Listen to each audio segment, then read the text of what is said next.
Oi, eu sou a Viviane, mãe de uma criança autista, e aqui no canal eu compartilho com vocês a minha experiência e dicas de maternidade atípica. E hoje a gente vai falar de um tema muito importante, que é como lidar com os irmãos neurotípicos de uma criança autista. Então, se você tem mais de um filho neles no espectro, já se perguntou como equilibrar essa relação e evitar sentimentos de ciúmes ou exclusão? Comenta aqui se isso faz parte do seu dia a dia. Bom, o desafio dos irmãos. Irmãos neurotípicos, que é o que a gente fala aqui, a criança é atípica, é a que tem autismo, e os típicos, as crianças que não possuem.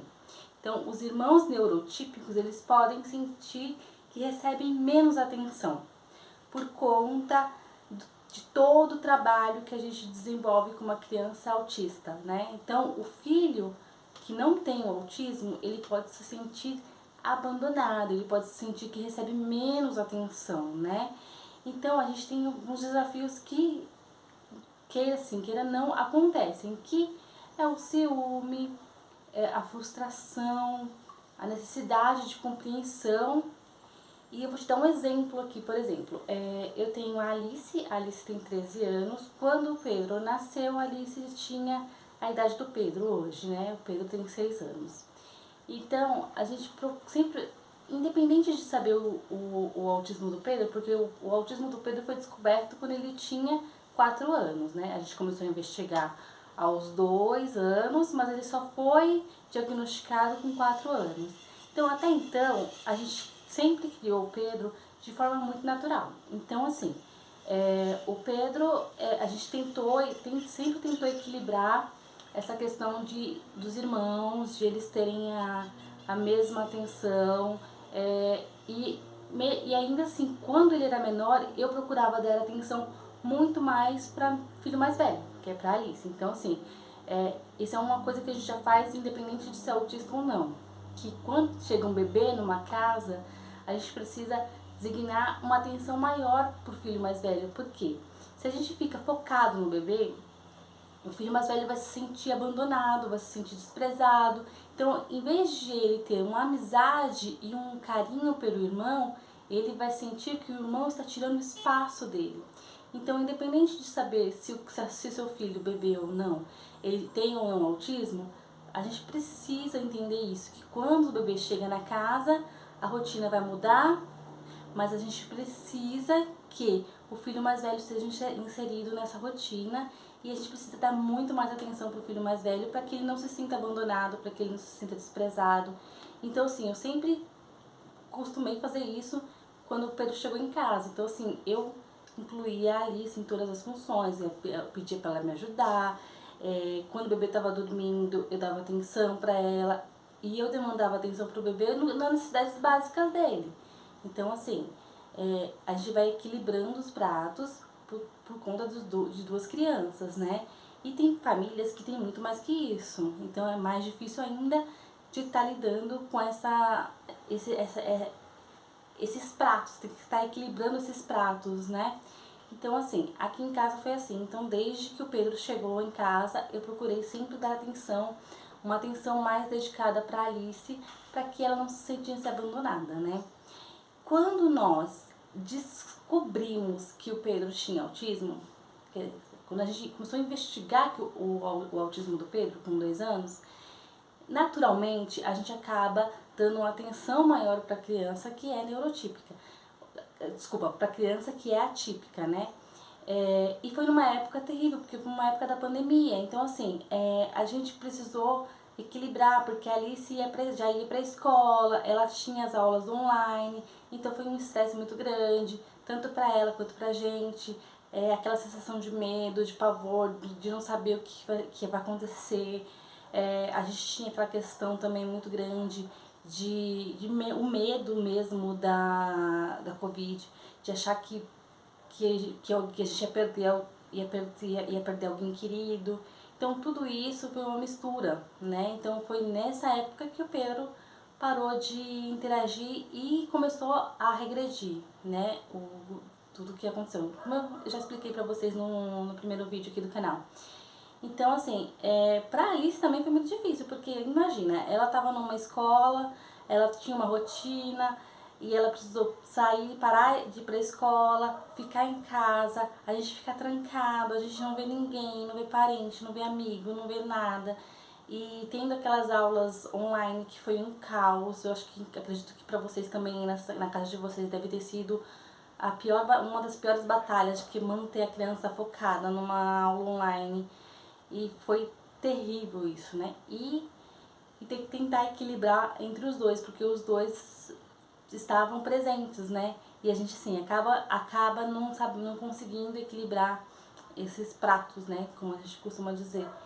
E foi muito difícil. Então foi bem numa época que o mundo estava sem saber o que ia acontecer. A gente falava assim, ai, a quarentena vai durar 15 dias, depois um mês, depois 2, depois 3, depois 4. E aí foi passando o tempo e aquilo não acabava, não voltava ao normal. E a gente começou a viver o novo normal, que era máscaras. Então assim, eu tô dando esse contexto porque foi o que aconteceu com a nossa família. Então assim, a nossa família estava indo num caminho muito normal, muito natural, até a pandemia. Quando a pandemia se instaurou, tudo mudou. Então, além das preocupações com a Alice, a gente percebeu que o Pedro também tinha regredido nas suas habilidades. Então, ele não tinha mais habilidades como ele tinha antes. Então, assim, foi uma época que a gente precisou dar um pouco mais de atenção pro Pedro e não focar tanto na Alice. E aí eu tive que focar para tentar entender o que estava acontecendo com ele e para tentar ajudar ele, né? Então, assim, é complicado, é difícil quando tem irmãos, a gente tenta sempre equilibrar, a gente tenta sempre dar atenção, mas tem horas que acaba sendo impossível, porque o filho atípico, ele demanda um pouco mais, porque a gente precisa levar para terapia, e leva para médico, e leva para... Então a gente anda para cima e para baixo com a criança atípica. Então, assim, não tem como não dar atenção, né? E eu pensei em algumas estratégias, né? Que foi dar atenção individualmente. Por exemplo, o dia que eu fosse sair com a Alice, eu fosse precisar sair, eu saía só com ela. Então, assim, eu levava ela para algum lugar que ela gostava, íamos comer um lanche, íamos passear. Ela ama a Liberdade, né, aqui em São Paulo.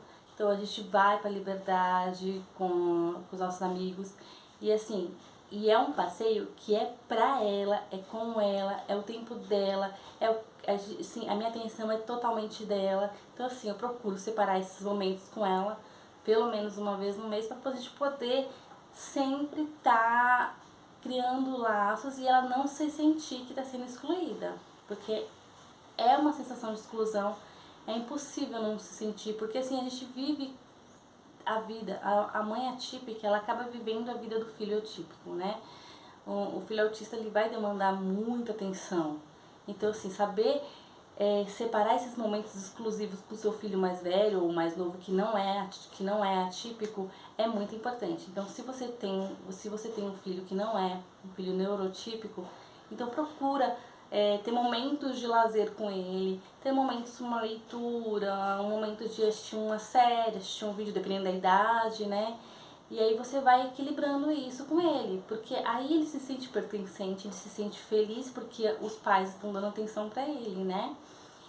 E é importante também explicar para a criança de forma simples o que é o autismo. E adaptando essa informação. Por que o meu irmão é assim? Ah, por que o meu irmão não fala? Então, assim, você vai explicando de maneira lúdica, de maneira que a criança entenda as necessidades do irmão e que ele fique ciente de que essa é uma situação que a gente vai cuidar. Então, que precisa exatamente da família toda, né? E aí a gente envolve ele na jornada, né? A gente faz ele sentir que ele está dentro do processo dessa jornada do tratamento do irmão. E o mais importante também, validar o sentimento. Então, quando seu filho chegar pra você e falar, mãe, eu tô sentindo que eu tô sendo abandonado, você não me dá mais atenção. Então, valida esse sentimento, permita que ele se frustre, permita que ele fale sem culpa e você não julgue, né? Porque é importante isso, porque muitas vezes os pais têm a mania do filho falar, eu tô me sentindo abandonado. E aí você fala, mas você não tá vendo que seu irmão depende de mim, que não sei o quê. Não. Valida o sentimento de frustração do seu filho mais velho, do seu filho neurotípico, valida isso, senta com ele, conversa. Se precisar explicar de novo, explica. Mas tenta, sim, sempre manter um diálogo aberto com ele para que ele, né, ele tenha essa certeza de que ele não está sendo abandonado, né? E é legal também criar momentos de união, porque dependendo da fase do seu filho, é muito complicado inserir atividades que eles gostem juntos. Por exemplo, aqui nós temos uma diferença de idade. O Pedro tem 6 e a Alice tem 13. E a Alice já não está na fase que o Pedro está. Então é muito difícil arrumar atividades que os dois gostem. Primeiro porque o Pedro ele tem uma dificuldade muito grande de brincar. E a Alice já não brinca, né? É uma pré-adolescente, ela não brinca mais. Então, o que eu faço? Eu pego um jogo que parece ser bobinho e coloco e deixo ela começar a brincar para que ele veja e tenha interesse. Por exemplo, sabe aqueles bloquinhos, acho que é o Jenga que fala, que é aqueles bloquinhos que você vai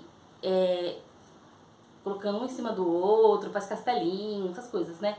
Então, assim, quando eu começo a fazer aqui no chão de casa, normalmente a Alice vem.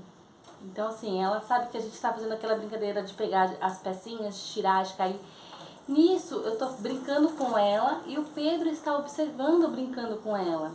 Então, de uma certa forma, eles estão juntos, mesmo que o Pedro não demonstre muita atenção, mesmo que o Pedro não queira, mas ele está observando que está vendo alguma coisa.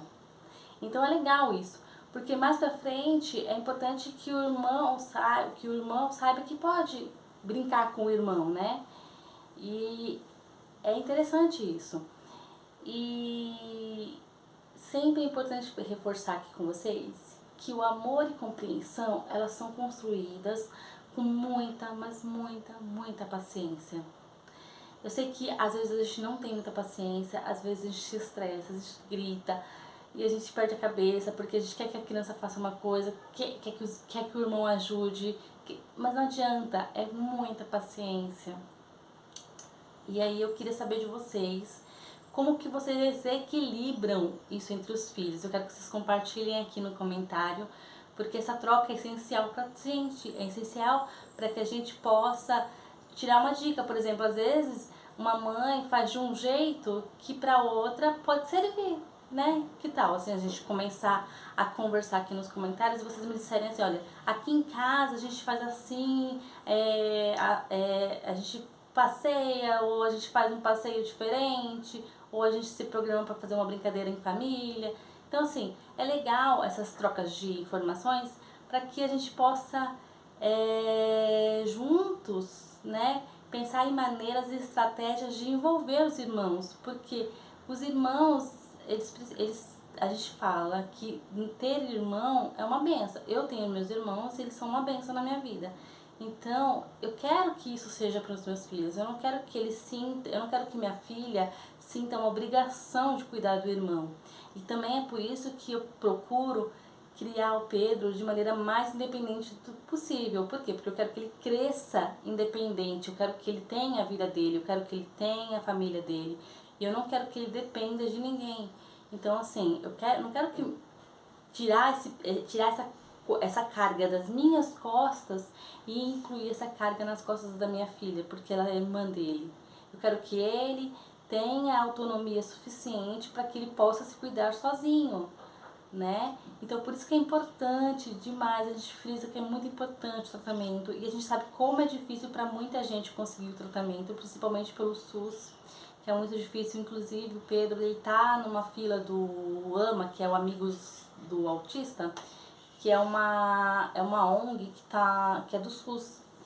E tem um tratamento excelente, são 15 horas semanais, e ele tá na fila, ele ainda é o número 52 e ele tá na fila há quase 1 ano e meio. Então assim, a gente não sabe quando que vai ser essa vaga, enquanto isso ele tá fazendo as terapias pelo convênio, né? Mas a gente não sabe quando. Então assim, meu filho ainda tem a possibilidade de fazer, tá fazendo pelo convênio, mas muitas crianças não estão fazendo terapia nenhuma. Então como que vai ser essas crianças no futuro? Elas vão acabar sim sendo uma carga na vida do irmão. Porque se o irmão neurotípico, se a mãe falta, se o pai falta, o irmão neurotípico vai acabar pegando essa carga para ele. Então assim, é importante a gente criar as crianças, tentar o máximo possível para criar autonomia para eles, para que a gente possa ter tranquilidade de que eles vão viver a vida deles e que eles vão ser irmãos, né? Eles vão... Tem, claro, tem famílias e famílias. Tem famílias que os irmãos não são unidos, tem famílias que os irmãos são brigados, mas graças a Deus, na minha família, os meus irmãos, a gente é muito unido, a gente está junto sempre. E é isso que eu quero para os meus filhos. Eu quero que eles estejam juntos sempre e que eles sejam muito unidos, mas por eles, não por uma obrigação, não porque, eu tenho que olhar o meu irmão porque o meu irmão ele é autista. Não, eu quero que eles tenham uma união, mas que eles gostem de ter isso, assim como eu gosto de ter com meus irmãos, né? E é isso, gente, o vídeo de hoje é isso. Eu queria agradecer muito porque ficou do começo ao fim. Se você ficou, se você gostou, você curta aqui, ó. Dá um joinha no vídeo, se inscreve no canal, divulga, compartilha, ativa o sininho para as notificações de vídeos novos. Eu vou postar mais vídeos vou tentar postar mais vídeos durante a semana. E se esse vídeo ajudou você, deixa aí, ó. Não esquece, vou reforçar, deixa seu like, se inscreve no canal e até a próxima. Tchau!